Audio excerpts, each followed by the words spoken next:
Hello, beautiful people. It's your girl Siobhan with another episode of Let's Chat. You know the face and you know the voice. And of course, it's a favorite topic of many of us, money. All right. So, specifically, I wanted to talk about money mistakes that I made when I was in my early 20s. No, I'm not going to tell you my age, but I'm no longer in my early 20s. Thank you for joining us. And if you have not yet subscribed, please hit the subscribe button and leave me a comment and let me know what you think when I'm through.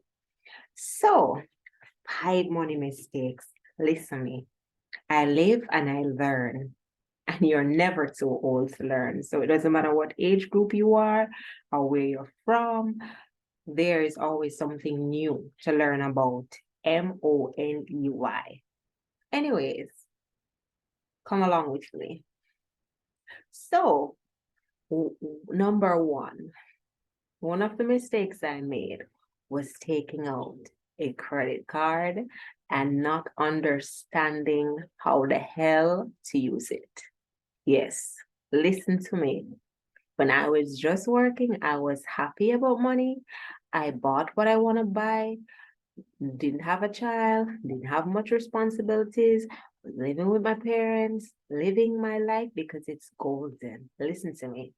When I got a credit card, I bought things that were useful. Of course, I bought a few furniture, um, bought some clothes that I like.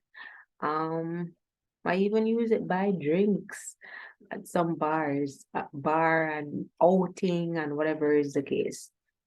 And to be honest with you, I did not know the principle of when you use the credit card, ensure you have the money in hand to pay for it as quickly as possible, even before the due date, right? For those who don't have a credit card, there's a certain due date that it's due every month, right? And for example, you have a $50,000 credit card. They probably say at the 25th of each month, you have to pay $7,000. Usually, what is recommended is that you pay more than the $7,000 if you maxed out your card. Listen, I maxed out these two credit cards. I maxed the hell out of those credit cards. And I did not understand the principle of not doing that. So here goes, I was in debt. DEBT, listen to me. I had to pay through my nose, my eyes, and my ears, and my teeth because I did not understand. Sometimes it pays to learn, but hey, for those who are listening, if you have not gone down that road, please make sure you do not go down the road. It's good to have these conversations. So anyhow, back to my real life story. So anyhow, it was maxed out, and I didn't know that at the end of the month, I'm supposed to pay a little bit more. So interest rate kept going up and it kept going up. And when I was done, I am like, when am I going to stop paying for credit card bills? It was horrible, right? Fast forward to now, I'm managing it a little bit better. And after that experience, I swore to myself that I would never, ever go down that road again. All right. So moving forward with your credit card, guys, if you are gonna use $5,000 off of it, ensure you have the 5,000 in hand to pay it back right away. If you're gonna max it out, max out the 50 or the 100K, ensure you have the 100K to pay it back right away, as you're going to be in debt and you're going to have interest rate crawling all over the place. And you're going to want to rip up the credit card and you're going to want to rip up somebody because you don't know when it's going to end. So that was number one of one of the mistakes I made. You live and you learn, right? So no need to beat up yourself. So two, when I was in my early 20s, I, homegirl, did not budget. Listen, if I go out and I feel I want to buy this, I'm going to buy this. And if I have friends who don't want to buy it for me, or somebody that don't want to buy it for me, I'm going to buy it for myself. I'm an independent girl. I work for my own, and that's what I'm going to do, right? And homegirl never budget. Yes, the light bill and the water rate pay, but what about the other things that comes with spending per month? There are budget planners that you can find online. Some of them are free, some of them cost little to nothing. If you don't want to create one for yourself, you can always purchase it online.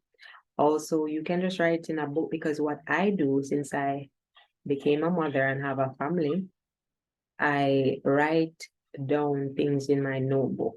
So for example, you will see my book with light bill and water rate and the amount. You'll also see grocery bills, bills for leisure. It's not perfect, but it's getting there. I don't have an emergency fund as yet.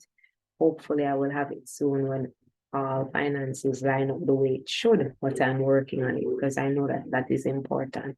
So that's one of the things that can deplete your savings.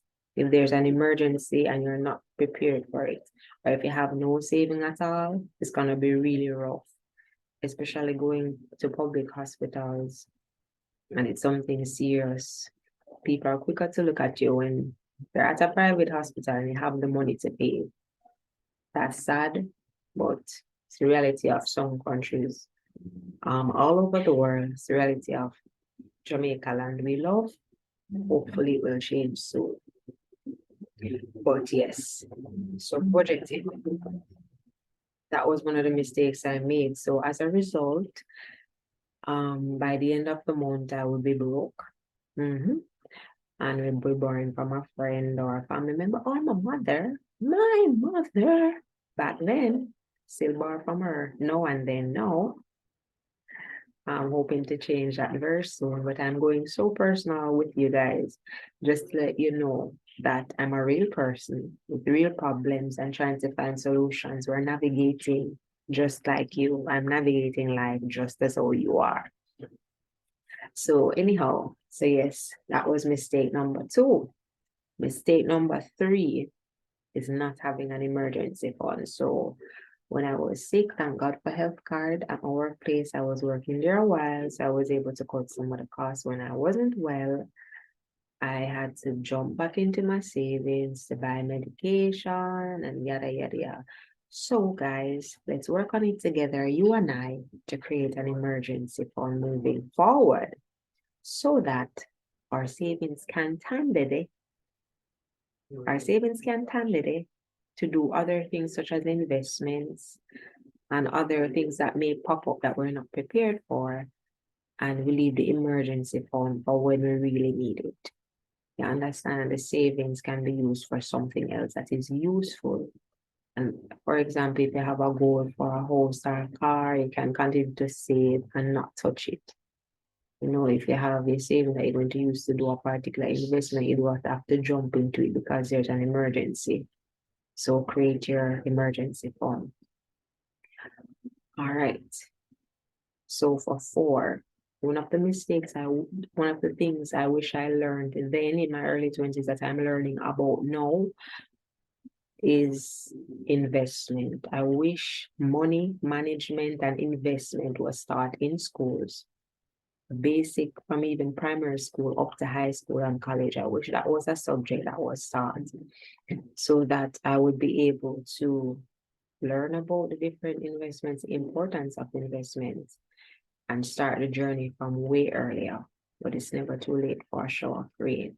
So for those who are listening, you can always get invested into your money management and finance journey. Learn about the IPOs, to invest in, learn about stocks and bonds. You have different mentors in Jamaica who are trustworthy that can really show you the ins and outs. Invest in paying for a course, having a mentor. You know, it costs you to learn forward. But in the end, it would be beneficial if you apply it and if you're consistent with the knowledge, right? And number 5, the mistake that I did in my early 20s is not taking enough risk where money is concerned. I played too safe, and as a result, I did not get some of the knowledge that I'm getting now. I do calculated risk, but I'm not playing it safe as it relates to certain finances. But that is relative, because what is risky for me may not be risky for you. What is safe for me will not be safe for you. So that's that's determined by your experience with money and by what you've learned so far. So you're not able to afford a mentor or whatever it is, you can buy lots of these books online. They're reasonable. You can jump on free webinars on money management. And there are a lot of bloggers like myself that are doing what we can to share the knowledge that we have so that we can move forward together. I love the saying, it's not what you earn, but it's what you save. You have some finance coaches that don't believe in saving, just investing, but saving has its place. I get what they're saying as it relates to not really saving because the money is just sitting there not doing anything. But saving is important as it relates to putting it away so that you can invest for the future, or putting away just in case of an emergency. In that case, it's important. But for those who just have it there, like it's a Barbie, like it's souvenir, like it's a doll, and not doing anything with it, well, that's a different story. What is it doing for you? How is it benefiting you with all your blood, sweat, and tears for it to just be sitting there? Want something nice, you can't even buy it for yourself. You want to eat something nice or go out to somewhere nice, what's the purpose? So continue to follow me on this morning journey on Let's Chat. Of course, on this same channel, we have Behind the Music. If you're creative, you can always check out those videos as well. Thank you for joining me today. I hope this was valuable to you. Remember to be your best self, grow, glow, and be all that you can be. Pour into yourself and don't be afraid to fail, because a lot of times failures teach great lessons. And persons who succeed at the highest level failed many times. Not saying that you should go out there to fail, but don't be afraid of it. Pick yourself up and try again. Enough love. Take care. Until next time, it's your girl Siobhan on another episode of Let's Chat. I spoke about the money mistakes I made in my early 20s. Blessings. See you soon. Subscribe. Tell a friend. Get educated about your finances. All right, then.